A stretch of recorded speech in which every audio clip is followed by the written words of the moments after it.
Guys, welcome to another video.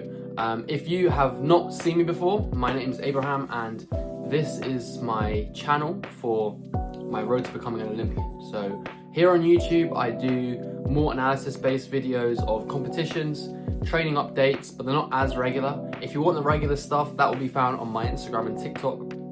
Every single day I'm posting videos of my training, my recovery, my mindset, how I'm thinking, literally everything that you could possibly imagine an athlete goes through.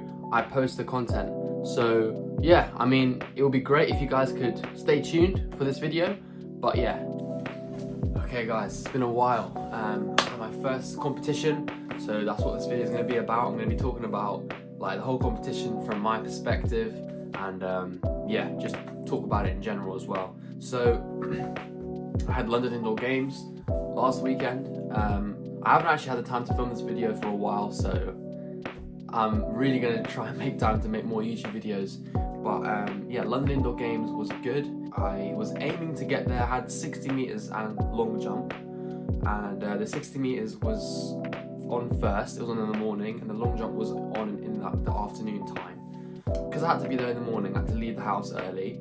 So I asked my dad, who took me, to leave the house at around like 8. Left the house at 8:30, not bad. Then I realised I forgot my spikes, because I'm so used to like going to competitions and just bringing my long jump spikes. But I realised I need to bring my sprint ones as well. So I forgot those. That waited about half an hour. You know, we made some like mistakes along the way. Like we made like wrong turns, which cost us maybe like 10 minutes. So basically we got there really late and I nearly missed the event. So I nearly missed my 60. I got there, I was literally running around, and I got there now, and the officials were like just about let me in. Warmed up for about like, I'm not even kidding, like 5 minutes, which was definitely not enough. But you know, I definitely would say that I got enough done, like just about enough to sort of sprint. It wasn't enough to perform at my best, but it was enough to sprint. Anyway, get to the call room after a 5-minute warm up. I also didn't put in my spikes, so I needed to do that, which again took a while. My race was the 6th race, the 6th heat, so I got put in that one.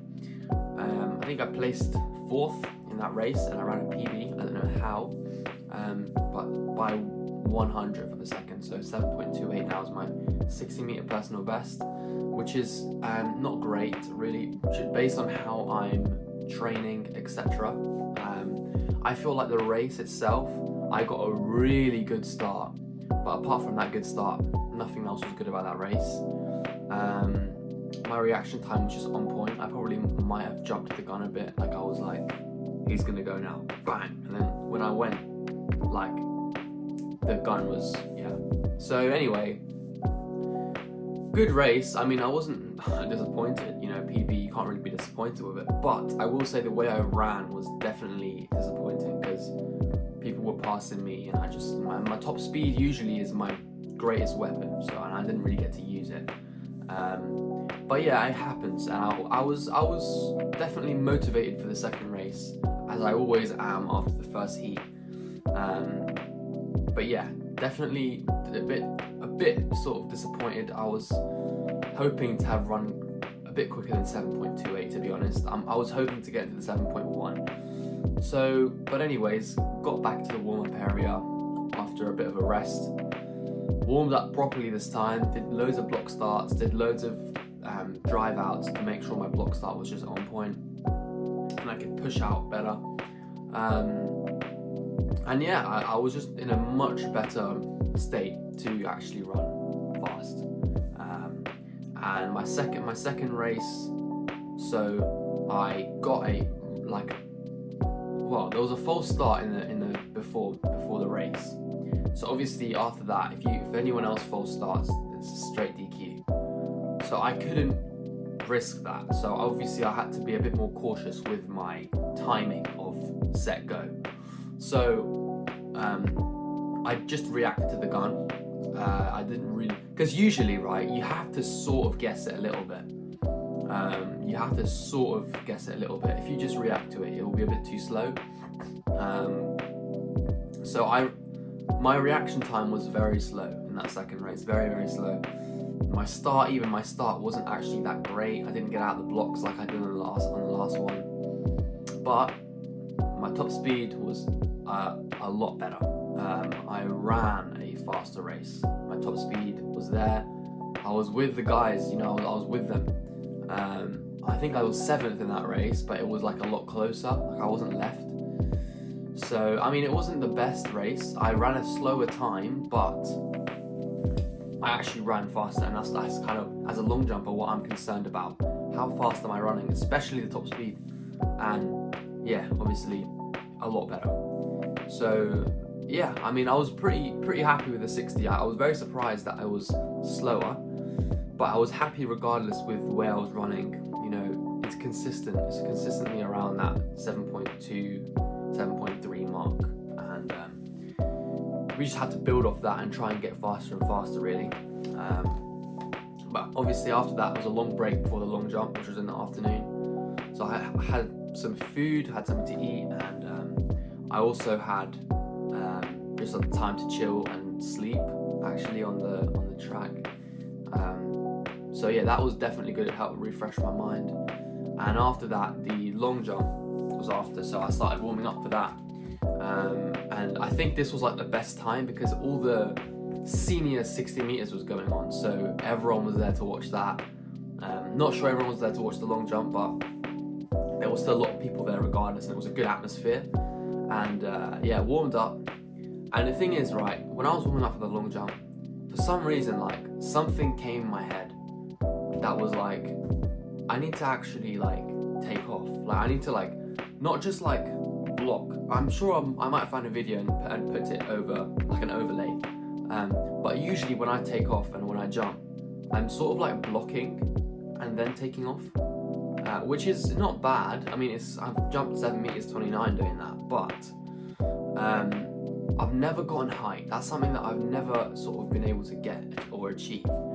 And I just thought to myself, what if I just try and like punch the takeoff in a way, which is actually what I've heard people say, including my coach, and I just thought I'd try it. So in the warm-up, I was trying it, and I was like, goodness me, I'm going a lot higher, and I don't have to put as much effort into jumping far and jumping high.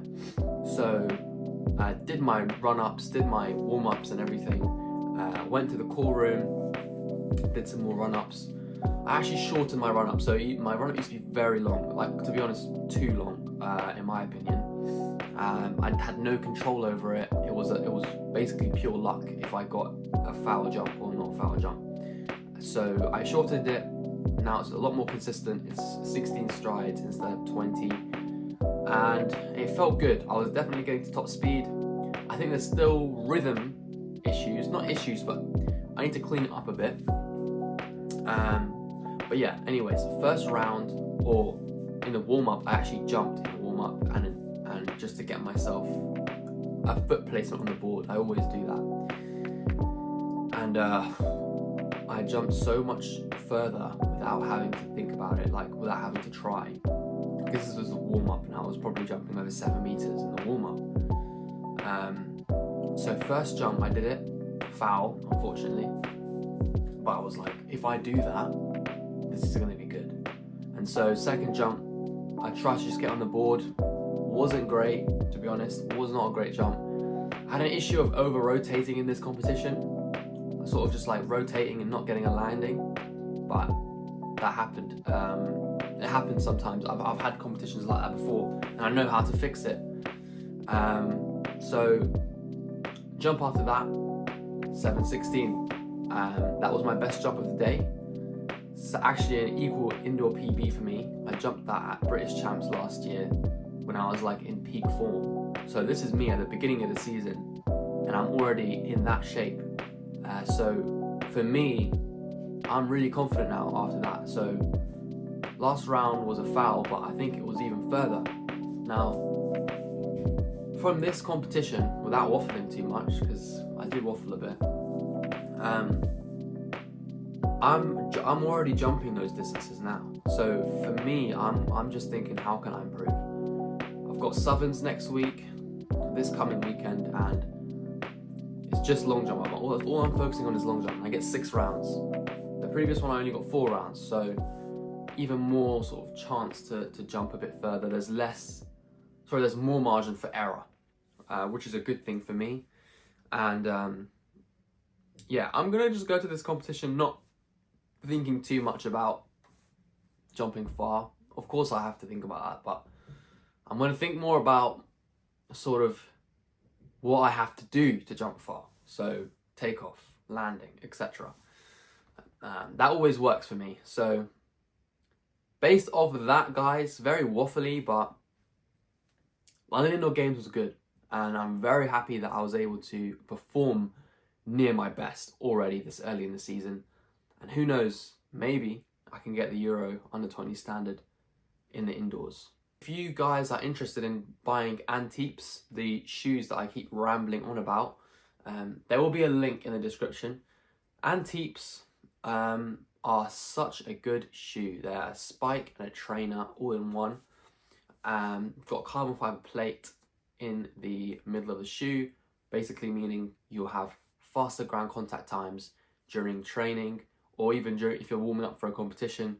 So I am a firm believer, and so is my coach, that the ground contact times that you train at are the ones that your body gets used to. And when you're sprinting, you want to get used to the most minimal ground contact times you can. You don't want to spend too much time on the ground. And so I think the Antepes are a great way of sort of training your nervous system to be able to deal with that. So anyways, guys, I hope you enjoyed the video, and I'll see you guys soon.